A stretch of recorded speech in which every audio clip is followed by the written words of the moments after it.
अस्सलाम वालेकुम dear students. जी बेटा, इस लेक्चर में हम अपनी एक्सरसाइज 2.6 को स्टार्ट करेंगे, लेकिन उससे पहले हमारे पास एक मेथड है, एक डेफिनेशन है, एक प्रोसेस है जिसको हमने डिस्क्राइब करना है, और वो क्या है? Synthetic division. अब ये सिंथेटिक डिवीज़न बेटा होती क्या है, इसका मेथड तो हम क्वेश्चन में डिटेल से पढ़ लेंगे, लेकिन इसकी डेफिनेशन देख लें। डेफिनेशन क्या होती है?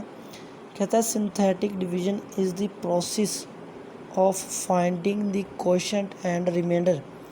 कि जो सिंथेटिक डिवीज़न ये एक प्रोसेस है, क्या फाइंड करने के लिए? Quotient and remainder. और फाइंड कैसे करना है? When a polynomial is divided by a linear polynomial. कहता है हमारे पास अगर दो पॉलिनोमियल हो, एक पॉलिनोमियल हमारे पास क्या हो? लीनियर, और दूसरा क्या हो? क्वाड्रेटिक हो, चाहे क्यूबिक हो, उससे बड़ी जितनी मर्जी पावर्स वाला हो। कहता है जब उस पॉलिनोमियल को हम लीनियर पॉलिनोमियल पे डिवाइड करते हैं ना, तो डिवाइड करने के बाद जो हमारे पास क्वोशंट और रिमाइंडर फाइंड करने का प्रोसेस है ना, उस प्रोसेस को सिंथेटिक डिवीज़न कहते हैं। अब बेटा इसके मेथड को हम क्वेश्चन में डिस्क्राइब करते हैं। हमने ज़रा इसकी डेफिनेशन को क्लियर कर लेना और उसको अच्छे तरीके से याद कर लेना। अब इसके हम क्वेश्चंस की तरफ चलते हैं बेटा। जी बेटा, इसका एक्सरसाइज का क्वेश्चन नंबर 1 हमारे पास कहता है use synthetic division to find the quotient and remainder when. कहता है this polynomial divided by this polynomial. ये देखें बेटा, हमारे पास लीनियर पॉलिनोमियल पड़ा हुआ है, मतलब एक फैक्टर पड़ा हुआ है। कहता है इसको इस पे डिवाइड करें। अब डिवाइड करने का तरीका बेटा क्या है कि जो आपके पास गिवन है वो लिख लें। सबसे पहले आपने क्या करना है कि जो आपके पास लीनियर फैक्टर है जिस पे आपने डिवाइड करना है, उसको इक्वल टू ज़ीरो ले लें। इक्वल टू ज़ीरो लेने से वहाँ से आपकी एक्स की एक वैल्यू निकल आएगी। जैसे देखिए यहाँ पे एक्स इक्वल टू आ गया -1। अब आपने क्या करना है, इस -1 से डिवाइड करना है इस पोलिनोमियल को। अब डिवाइड करने का तरीका क्या है? देखिए इस पोलिनोमियल में सबसे बड़ी पावर एक्स की क्या है? 2, और एक्स की पावर 2 का कोफिशिएंट क्या है? 1। वो आपने यहाँ पे ले लेना है। उसके बाद एक्स की पावर 1 आ गई, 2 के बाद एक्स की पावर 1 आ गई, और एक्स की पावर 1 का कोफिशिएंट क्या है? 7। वो आपने यहाँ पे ले लेना। अब उसके बाद बेटा एक्स की पावर 0 होती है, तो उसके बाद तो आपको पता ही आई कांस्टेंट जाता है, और कांस्टेंट हमारे पास क्या है? -1। सबसे पहला जो अपने काम करना है कि जिस पोलिनोमियल को डिवाइड करना है, वहाँ से हमने कोफिशिएंट्स को निकाल के इस तरह तरतीब से लिख लेना। अब हमने क्या करना है, जिस पे डिवाइड करना है उसको यहाँ पे रख देना। देखो -1 पे डिवाइड कर दिया, उसको मैंने यहाँ पे रख दिया। अब सबसे पहला काम क्या है कि जो पहला नंबर है वो एज इट ही हमारे पास क्या आ जाएगा? नीचे आ जाएगा। मतलब ये 1 वैसे का वैसे ही नीचे आ जाएगा। अब जो नंबर नीचे आएगा वो नंबर इस -1 से मल्टीप्लाई होगा, जिस पे वो डिवाइड हमने करना है उससे मल्टीप्लाई होगा। अब ये मेथड, ये प्रोसेस बेटा देख लेना। 1 मतलब पहला नंबर एज इट ही नीचे आ जाएगा, वो नीचे आके माइनस मतलब इस साइड पे जिस पे डिवाइड हो रहा है उसके साथ मल्टीप्लाई होगा। 1 मल्टीप्लाई -1, तो ये आ जाएगा -1। तो जो आएगा वो अगले के नीचे चला जाएगा। मतलब 7 के हमने नीचे लिख दिया -1, क्योंकि इन दोनों को मल्टीप्लाई करवाने से क्या आया था? -1। अब हमने क्या करना है, इन दोनों को ऐड कर लेना है। 7 -6 तो क्या रह गया? -1, तो ये क्या रह गया? 6। अगेन जो लेफ़्ट होगा वो फिर -1 से मल्टीप्लाई होगा। देखो 6 -1 से मल्टीप्लाई होगा तो -6, और वो जो आएगा वो अगले के जो हमारे पास नेक्स्ट नंबर होगा उसके नीचे चला जाएगा। तो देखिए -6 आ गया। अब इन दोनों को फिर ऐड कर देंगे, दोनों को ऐड कर दिया तो क्या आ गया? -7। अब बेटा हमारे पास यहाँ पे जो बचेगा वो हमारे पास क्या होगा? क्वोशंट, और यहाँ पे जो लेफ़्ट होगा वो हमारे पास क्या होगा? रिमाइंडर। देखिए इसका रिमाइंडर तो आ गया -7। अब क्वोशंट लिखना बेटा मैं आपको सिखा देता हूँ। अब क्वोशंट लिखने का तरीका क्या है? देखिए बेटा, एक्स स्क्वायर सबसे बड़ी पावर है, और एक बार हम उसको नंबर को डिवाइड कर रहे हैं। अब सबसे बड़ी पावर है 1, और एक बार डिवाइड हो रहा है तो उसकी एक पावर कम हो जाएगी। मतलब इसकी एक्स की पावर 2 की एक पावर कम करें तो एक्स रह जाती है, मतलब एक्स की पावर 1 रह जाती है। तो जब यहाँ से जो स्टार्ट होगा वो एक्स की पावर 1 से स्टार्ट होगा। मतलब ये कि इसके लिए है, ये एक्स के लिए, और उसके बाद आपको पता है ये क्या होता है? कांस्टेंट होता है। तो देखिए 1x प्लस ये क्या आ गया?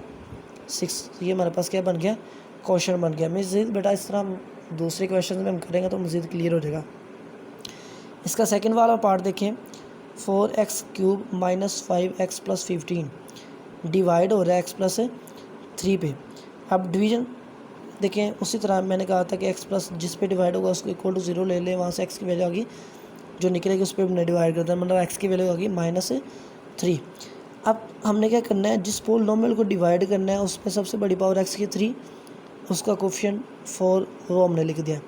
अच्छा देखिए, एक्स की पावर 3 के बाद यहाँ पे आनी चाहिए थी एक्स की पावर 2, लेकिन इस पोलिनोमियल एक्स की पावर 2 नहीं गिवन, तो उसकी जगह हम उसका कोफिशिएंट 0 लिख लेंगे, मतलब नहीं ना गिवन, तो हम उसकी हमने जो प्लेस है वो पूरी करनी है, उसकी जगह पूरी करनी है, तो उसके लिए हमने क्या लिख लिया 0। उसके बाद देखिए एक्स वाला और उसका कोफिशिएंट क्या है -5, उसके बाद कांस्टेंट और वो क्या है 15, डिवाइड होगा -3 पे। पहला नंबर मैंने कहा एज इट नीचे आ जाएगा, 4 वैसे ही आ गया। अब ये आपस में मल्टीप्लाई हो जाएगा, 4 और 3 मल्टीप्लाई होगा तो -12 अगले नंबर के नीचे चला जाएगा। फिर हम दोनों को ऐड करेंगे तो ऐड किया तो फिर अगेन -12 भी आ गया। अब ये जो -12 आया ये -3 से मल्टीप्लाई होगा, माइनस माइनस प्लस 12 3 36 और मल्टीप्लाई होने के बाद जो आएगा वो अगले नंबर के नीचे चला जाएगा। देखिए 36, दोनों को ऐड किया तो 31 अगेन अब मल्टीप्लाई होगा -3 से, -3 से मल्टीप्लाई होगा तो -93 और दोनों को ऐड किया इन दोनों को तो ये आ गया -78। अब जो -78 आया ये हमारे पास क्या आ गया रिमाइंडर, और जो बाकी ये बचा ये हमारे पास क्या बचा क्वेश्चंस। अब क्वेश्चन लिखने का बेटा तरीका फिर हम देख लें, वो क्या होगा। देखिए एक्स की पावर सबसे बड़ी क्या थी 3, एक नंबर से डिवाइड होगा तो एक पावर कैंसिल होगी। अब यहाँ से स्टार्ट होगी एक्स की पावर 2 से, फिर एक्स की पावर 1 और लास्ट पे क्या रह जाएगा हमारे पास क्या रह जाएगा कांस्टेंट। तो देखिए ये आ जाएगा 4x² -12x + 31, ये हमारे पास क्या आ गया क्वेश्चन आ गया। जी बेटा क्वेश्चन नंबर 2 है, कहता है find the value of h using synthetic division. जैसे बेटा मैं बता दूं कि क्वेश्चन नंबर 2 के 3 पार्ट्स हमारे पास, और 3 के 3 पार्ट ही सेम मेथड से सॉल्व होते हैं, इसलिए एक पार्ट मैं यहाँ पे करवा दूंगा, जो बाकी 2 पार्ट है वो आपने खुद करने हैं। सेम बेटा एक ही मेथड से सॉल्व होंगे। मेथड देख लें, क्वेश्चन नंबर 1 में वो कह रहा है अब एज की वैल्यू फाइंड करनी है। वो कह रहा है 3 is the zero of the polynomial, ये जो आपका पोलिनोमियल गिवन है ना 2x³ - 3 + 9, कहता है जो 3 है ना इस पोलिनोमियल का 0 है। सब बेटा मैं बता दूं कि पोलिनोमियल के 0 होने से मुराद ये है कि जो 3 है ये पोलिनोमियल को डिवाइड करेगा, इसका ये मतलब है 3 इज़ द ज़ीरो का मतलब है कि ये जो 3 है वो इस पोलिनोमियल को क्या करेगा डिवाइड करेगा, मतलब x की वैल्यू यहाँ पे अब क्या होगी 3 होगी। तो देखिए जो पोलिनोमियल गिवन है उसमें सबसे बड़ी x की पावर 3 है, उसका कोफिशिएंट 2, उसके बाद x² उसका कोफिशिएंट -3 है, उसके बाद x आनी चाहिए तो x नहीं है तो उसकी जगह पूरी करने के लिए हमने क्या रख दिया 0, उसके बाद आगे लास्ट पे कांस्टेंट 9, 3 पे डिवाइड होगा तो 2 वैसे ही आ गया 2 2 6, दोनों को ऐड कर दिया तो -3 8 + 6। अब -3 8 + 6 जो आया वो अगेन 3 से मल्टीप्लाई होने के बाद अगले के नीचे चला जाएगा नेक्स्ट वाले के। तो देखिए 3 3 9 8 + 3 6 18, फिर इन दोनों को ऐड करें, ऐड करने से देखिए -9 8 + 18 ही आ जाएगा, और ये जो आया ये नेक्स्ट फिर अगेन किससे मल्टीप्लाई होगा 3 से, और 3 से मल्टीप्लाई होने के बाद नेक्स्ट नंबर क्या चला जाएगा नीचे चला जाएगा। तो देखिए 9 3 27 8 + 18 3 54, ये हमारे पास आ गया 54 आ गया हमारे पास, और इन दोनों को ऐड करते हैं तो -27 + 54 + 9 आ गया 63। अब 3 इज़ द ज़ीरो क्या होने का मतलब बेटा ये है कि 3 को डिवाइड करेगा। दूसरी बात ये है कि जो इसका रिमाइंडर है ना वो हमारे पास क्या बेटा होना चाहिए 0। 3 इज़ द ज़ीरो का मतलब है कि जो हमारे पास रिमाइंडर आएगा वो क्या आएगा 0 आएगा, लेकिन यहाँ पे रिमाइंडर क्या है -27 8 + 63।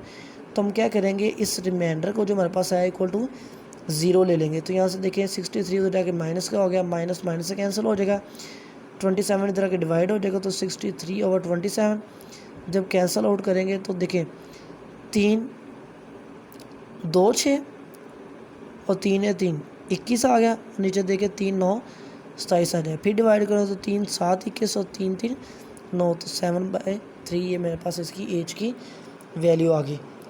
जी बेटा इसके बाद क्वेश्चन नंबर 3 है। क्वेश्चन नंबर 3 में बेटा इसके 2 पार्ट्स हैं, दोनों सेम मेथड से सॉल्व होंगे। एक पार्ट में बेटा आपको करवा दूंगा, बेटा आपने दूसरा पार्ट खुद करना है। देखिए गिवन है use synthetic division to find the values of l and m. कहता है एल और एम की वैल्यू निकालने के लिए सिंथेटिक डिवीजन को यूज़ करें।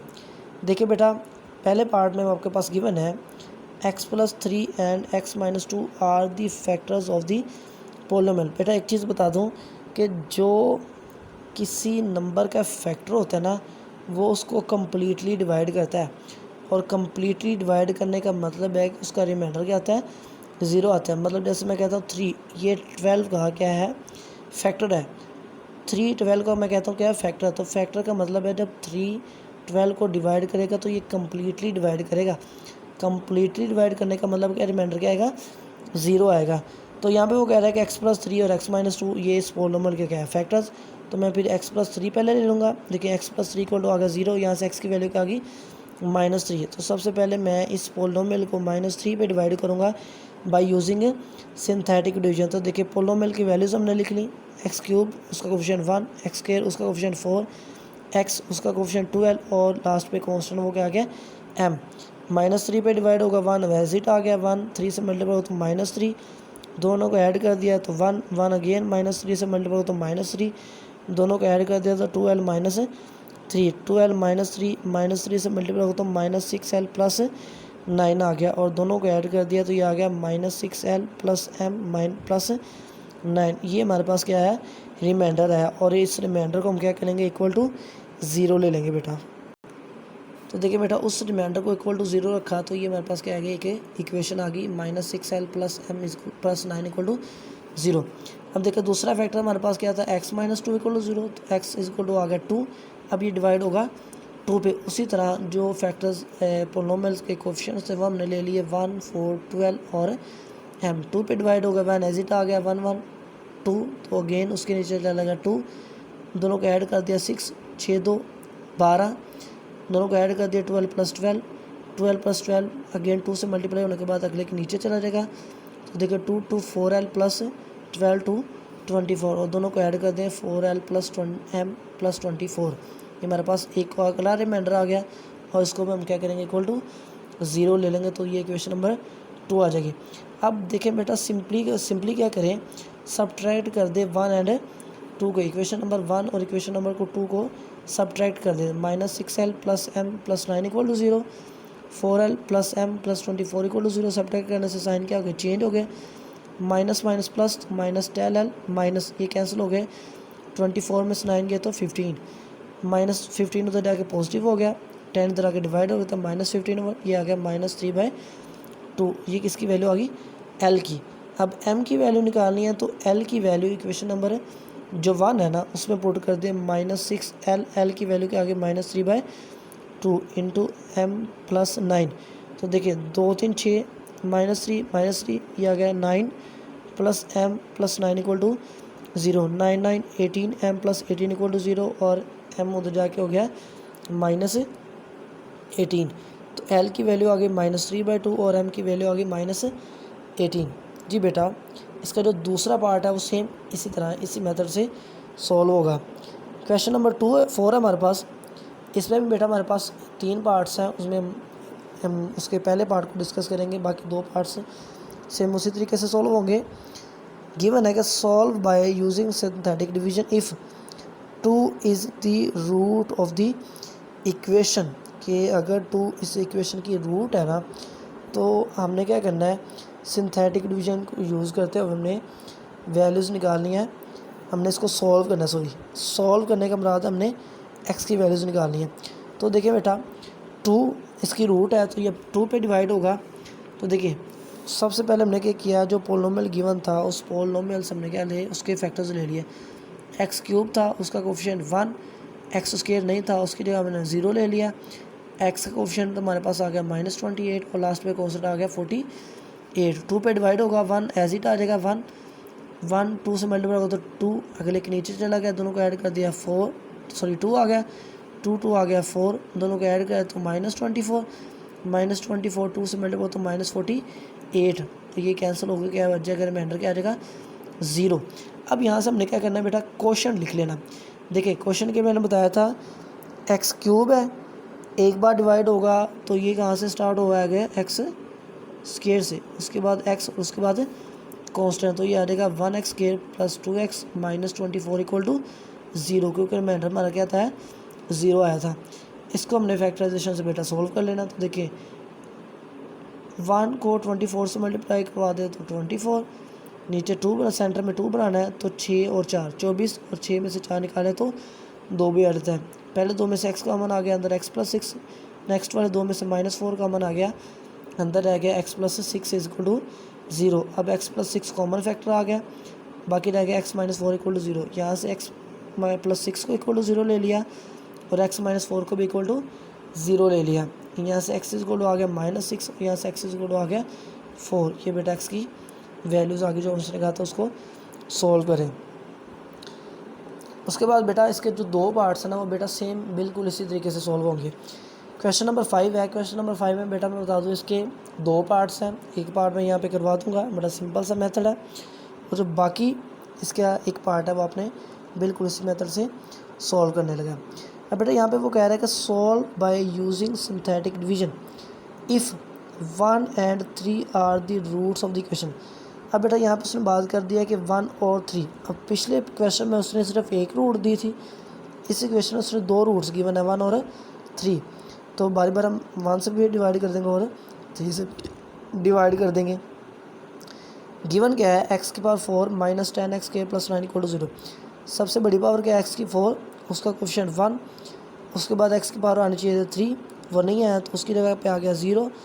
उसके बाद x स्क्वायर, उसका कोफिशिएंट -10, उसके बाद x वाली आनी चाहिए, वो नहीं तो उसकी जगह पे आ गया 0, और लास्ट पे आ गया 9 जो इसका कांस्टेंट है। 1 पे पहले डिवाइड करेंगे तो देखिए 1 1 ऐसे ही आ गया, 1 1 से मल्टीप्लाई हो तो 1 नेक्स्ट के नीचे चला जाएगा, दोनों को ऐड कर दिया 1, फिर मल्टीप्लाई हो तो 1 1 से मल्टीप्लाई हो तो 1 नेक्स्ट के नीचे चला गया, -10 प्लस 1 ये आ गया -9 1 से मल्टीप्लाई हो तो -9, 0 प्लस -9 ये आ गया -9 फिर 1 से मल्टीप्लाई हो तो -9, दोनों को ऐड कर दिया तो फाइनल रिमाइंडर आ गया 0 आ गया ना। जब उसने रूट का था कि 1 अगर रूट है तो उसका रिमाइंडर क्या आ गया 0। अब 3 भी रूट है तो 3 का रिमाइंडर भी क्या आएगा 0। लेकिन ये इसमें बेटा ये करना है कि 1 और 3 रूट का आएगा, तो जो हमने जहाँ पे 1 को लेफ़्ट किया था 3 उसी से आगे प्रोसीड करेगा। तो देखिए ये हमारे क्वेश्चन पढ़ते थे, अब यहीं से हमने किस पे डिवाइड कर देना, 3 पे डिवाइड कर देना। 1 एज इट नीचे आ जाएगा, 1 3 से मल्टीप्लाई हो तो 3, दोनों को ऐड कर दिया 4 4 3 12 12 और 9 दोनों 12 -9 ये क्या आ गया 3 3 3 9, और ये क्या आ गया माइनस करने से रिमाइंडर क्या आ गया 0 आ गया। अब देखिए बेटा हमने क्वेश्चन लिखना है। बेटा मैंने बताया था कि x की सबसे बड़ी पावर क्या है 4, एक बार डिवाइड करने से तो पावर क्या से स्टार्ट होगी 3 से स्टार्ट होगी, लेकिन जब 2 बार डिवाइड करते हैं तो 2 पावर कम हो जाएगी। तो x की पावर 4 थी, 2 पावर कम कर दी तो स्केयर रह गई, तो ये क्या होगा x स्केयर, ये किसके लिए होगा x के लिए, और ये क्या इसके लिए होगा कांस्टेंट के लिए। तो देखें ये आ गया 1x square plus 4x plus 3 equal to 0। और बेटा इसका सिंपल से फैक्टर्स बनते हैं 3 और 1। देखें पहले 2 में से x कॉमन आ गया, अंदर आ गया x प्लस 3, नेक्स्ट 2 में से 1 कॉमन आ गया, अंदर x plus 3, x plus 3 common factor था उसको बाहर निकाल दिया तो बाकी रह गया x प्लस 1 इक्वल टू 0। यहाँ से x प्लस 3 इक्वल टू 0 आ गया और x प्लस 1 इक्वल टू 0। यहाँ से x की वैल्यू आ गई 3 और यहाँ से x की वैल्यू आ गई -1। ये बेटा मैंने इसकी सोल्यूशन निकाल दिया। सेम बेटा इसका जो सेकंड पार्ट है ना वो भी सेम टू सेम इसी मेथड से सॉल्व होगा। यहाँ पे बेटा हमारे पास एक्सरसाइज जो हमारी 2.6 है वो भी कंप्लीट हो जाती है। और बेटा आपने क्या करना है, जो पार्ट्स मैंने नहीं करवाए सेम टू सेम बेटा इसी मेथड से सॉल्व होंगे, सेम टू सेम इसी से आपने ट्राई करने वो बड़ी आसानी से सॉल्व हो जाएंगे और आपने इसके नोट्स क्लियर कर लेने बेटा।